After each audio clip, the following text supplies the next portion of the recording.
ಇಲ್ಲಿ ನೀವೇ ನೋಡ್ಬೋದು, ಗೃಹಲಕ್ಷ್ಮಿ ಯೋಜನೆ ಹಣ ಬಂದಿಲ್ಲ ಅಂತ ಹೇಳಿದ್ದಕ್ಕೆ CM ಸಿದ್ದರಾಮಯ್ಯ ಅವರು ಒಂದು ಕೋಪನ ಮಾಡ್ಕೊಂಡಿದ್ದಾರೆ.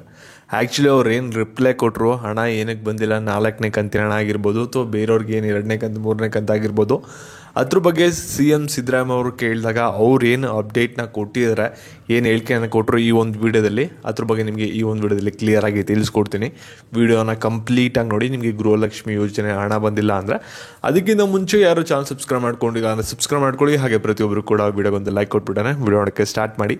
ಕ್ಲಿಯರಾಗಿ ಇನ್ಫಾರ್ಮೇಷನ್ ಗೊತ್ತಾಗಬೇಕಂದ್ರೆ ಸ್ಕಿಪ್ ಮಾಡದೆ ವಿಡಿಯೋನ ಕೊನೆವರೆಗೂ ನೋಡಿ. ಇವಾಗ ನಾವು ಡೈರೆಕ್ಟಾಗಿ ವಿಡಿಯೋ ಬಗ್ಗೆ ಬರೋದಾದ್ರೆ, ಇಲ್ಲಿ ನಿಮ್ಗೆ ಎಲ್ಲರಿಗೂ ಕೂಡ ಗೊತ್ತಿರೋ ಹಾಗೇ ಎಷ್ಟೊಂದು ಜನಕ್ಕೆ ಸರಿಯಾಗಿ ಗೃಹಲಕ್ಷ್ಮಿ ಯೋಜನೆದು ಹಣ ಬರ್ತಾ ಇಲ್ಲ. ಇದ್ರ ಜೊತೆಗೆ 4ನೇ ಕಂತಿನ ಹಣ ಎಷ್ಟೊಂದು ಜನ ರಿಸೀವೇ ಮಾಡ್ಕೊಂಡಿಲ್ಲ ಹಣನ. ಇವಾಗ ಇದ್ರ ಬಗ್ಗೆ ನಿಮಗೂ ಕೂಡ ಕಾಮನ್ ಆಗಿ ಡೌಟ್ ಇರುತ್ತೆ, ಹಣ ಯಾವಾಗ ಬರುತ್ತೆ, ಏನಕ್ಕೆ ಬರ್ತಾ ಇಲ್ಲ ಅಂತ. ಸೇಮ್ ಇದೇ ರೀತಿ ರಿಪೋರ್ಟರು ಕೂಡ ಇರ್ತಾರೆ, ಸಿದ್ದರಾಮಯ್ಯ ಅವರು ಕೂಡ ಇರ್ತಾರೆ, ಮತ್ತು ಜಿಲ್ಲಾ ಅಧಿಕಾರಿಗಳು ಕೂಡ ಇರ್ತಾರೆ. ಈ ಒಂದು ಸಂದರ್ಭದಲ್ಲಿ ಏನಾಗುತ್ತೆ ಅಂದರೆ, ಸಿದ್ದರಾಮಯ್ಯ ಅವ್ರಿಗೆ ಒಂದು ಪ್ರಶ್ನೆ ಕೇಳ್ತಾರೆ ರಿಪೋರ್ಟರ್ ಒಬ್ಬರು, ಇಲ್ಲಿ ಗೃಹಲಕ್ಷ್ಮಿ ಯೋಜನೆ ಹಣ ಬಂದಿಲ್ಲ ಸರ್, ಯಾವಾಗ ಬರುತ್ತೆ ಅಂತ. ಅದಕ್ಕೆ ಯಾವ ಹಣ ಬಂದಿಲ್ಲ ಅಂತ ಕೇಳ್ತಾರೆ. ಅದಕ್ಕೆ 2ನೇ ಕಂತು 3ನೇ ಕಂತು ಯಾವುದು ಕೂಡ ಬಂದಿಲ್ಲ, ನವಂಬರ್ ಆಗಸ್ಟ್ ತಿಂಗಳದು ಜನರೆಲ್ಲ ಬಂದಿಲ್ಲ ಅಂತ ಹೇಳ್ತಾರೆ ಅಂತ ಕೇಳ್ತಾರೆ. ಅವಾಗ ಸಿದ್ದರಾಮಯ್ಯ ಅವರು ಪಕ್ಕದಲ್ಲೇ DC ಕೂಡ ಇರ್ತಾರೆ, ಅವ್ರನ್ನ ಕೂಡ ಕೇಳ್ತಾರೆ, ಗೃಹಲಕ್ಷ್ಮಿ ಯೋಜನೆದು ಹಣ ಬರ್ತಾ ಇಲ್ವಂತಲ್ಲ, ಏನು ಎಷ್ಟು ಜನಕ್ಕೆ ಹೋಗಿದೆ ಅಂತ ಕೇಳ್ತಾರೆ.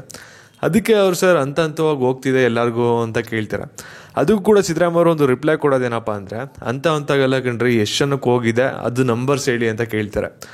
ಅದಕ್ಕೆ ಇವಾಗ DC ಅವ್ರು ಏನಿದೆ ಪರಿಸ್ಥಿತಿ ನಿಮ್ಗೆಲ್ಲರೂ ಕೂಡ ಗೊತ್ತಿರೋ ಹಾಗೆ 4ನೇ ಕಂತಿನ ಹಣ ಎಷ್ಟೊಂದು ಜನಕ್ಕೆ ಬಂದಿಲ್ಲ ಅದನ್ನೇ ಹೇಳ್ತಾರೆ. 50% ಜನರಿಗೆ ಹೋಗಿದೆ ಸರ್, ಇನ್ನೊಂದು 50% ಹೋಗ್ಬೇಕಾಗಿರುತ್ತೆ ಅಂತ ಹೇಳ್ತಾರೆ. ಆ ಒಂದು ವಿಷಯ ಕೇಳಿ ಸಿದ್ದರಾಮಯ್ಯ ಅವರು ಕೂಡ ಸ್ವಲ್ಪ ಗರಂ ಆಗ್ತಾರೆ. ಏನಕ್ಕೆ ಅಂದರೆ, ಗೃಹಲಕ್ಷ್ಮಿ ಯೋಜನೆ ಒಂದು ಲಾಂಚ್ ಮಾಡಿದ್ದೀವಿ, ಪ್ರತಿ ತಿಂಗಳು ಕೂಡ 2,000 ರೂಪಾಯಿ ಹೋಗ್ಬೇಕನ್ಬಿಟ್ಟು ಪ್ರತಿ ತಿಂಗಳು ಕೂಡ ಹಣನ 1,000 ಕೋಟಿನ ಬಿಡುಗಡೆ ಮಾಡ್ತಾ ಇದ್ದೀವಿ, ಇವ್ರಿಗೆ ಸರಿಯಾಗಿ ಹಣ ಹೋಗ್ತಾ ಇಲ್ಲ ಅಂತ ಸ್ವಲ್ಪ ಗರಂ ಆಗ್ತಾರೆ. ಮತ್ತು ಮೀಡಿಯಾಗೆ ಒಂದು ಉತ್ತರ ಕೊಟ್ಟಿದ್ದು ನಿಮ್ಗೆಲ್ಲರೂ ಕೂಡ ಒಂದು 4ನೇ ಕಂತಿನ ಹಣದ್ರ ಬಗ್ಗೆ ಏನಪ್ಪ ಅಂದರೆ ಒಂದು ಕ್ಲಾರಿಟಿ ಕೊಟ್ಬಿಟ್ಟು ನಿಮಗೆ ಒಂದು ಯಾರ್ಯಾರು 4ನೇ ಕಂತಿನ ಹಣಕ್ಕೆ ವೆಯ್ಟ್ ಮಾಡ್ತಾ ಇದ್ದೀರಾ ಅವ್ರಿಗಂತೂ ನಿಮ್ಗೆ ಒಂಥರ ಗುಡ್ ನ್ಯೂಸ್ ಅಂತ ಹೇಳ್ಬೋದು, ಒಂದು ಸ್ವಲ್ಪ ಟೆನ್ಷನ್ ಫ್ರೀ ಅಂತ ಅಂದ್ಕೊಳ್ಳಿ. ಅವರು ಅದಕ್ಕೆ ಹೇಳಿದ್ದೇನೆಂದರೆ, ಇವಾಗ ಯಾರಿಗೆ ಒಂದು ಡಿಸೆಂಬರ್ ತಿಂಗಳದ ಹಣ ಬಂದಿಲ್ಲ ಅದೆಲ್ಲ ಹಣ ಕೂಡ ಬಿಡುಗಡೆ ಆಗಬೇಕು, ಅದೆಲ್ಲ ನಿಮ್ಗೆ ಹಣ ಶಾರ್ಟ್ಲಿ ಬಿಡುಗಡೆ ಆಗುತ್ತೆ. ಒಂದು ಡಿಸೆಂಬರ್ ತಿಂಗಳದೆಲ್ಲ ನಿಮಗೆ ಜನವರಿ ಮೊದಲೇ ವಾರ ಬಿಡುಗಡೆ ಮಾಡಿಕೊಡ್ತಾರೆ. ಏನು ಯಾರು ಕೂಡ ತಲೆ ಕೆಡಿಸ್ಕೊಬೇಡಿ, ಗೃಹಲಕ್ಷ್ಮಿ ಯೋಜನೆ ಹಣ ಎಲ್ಲರಿಗೂ ಕೂಡ ಬರುತ್ತೆ ಅಂತ ಒಂದು ಸಿದ್ದರಾಮಯ್ಯ ಅವರು ಕೂಡ ಒಂದು ಭರವಸೆನ ಕೊಟ್ಟಿದ್ರೆ. ಅಂದರೆ 4ನೇ ಕಂತಿನ ಹಣ ಬಂದ್ಬಿಟ್ಟು ನಿಮಗೆ ಮುಂದಿನ ತಿಂಗಳೇ ಬರೋದು, ಈ ತಿಂಗಳು ಬರ್ತಾ ಇಲ್ಲ 4ನೇ ಕಂತಿನ ಹಣ, ಮುಂದಿನ ತಿಂಗಳು ಮೊದಲ ವಾರಲ್ಲಿ ಬರುತ್ತೆ. ಮತ್ತು ಇದೇ ರೀತಿ ನಿಮಗೆ ಗೃಹಲಕ್ಷ್ಮಿ ಯೋಜನೆಗೆ ಸಂಬಂಧಪಟ್ಟಾಗ ಏನೇ ಅಪ್ಡೇಟ್ಸ್ ಬೇಕಂದ್ರೆ ಚಾನಲ್ನ ಸಬ್ಸ್ಕ್ರೈಬ್ ಮಾಡ್ಕೊಳ್ಳಿ. ಹಾಗೆ ವಿಡಿಯೋನ ಎಲ್ಲರಿಗೂ ಕೂಡ ಶೇರ್ ಮಾಡಿ. ಧನ್ಯವಾದಗಳು.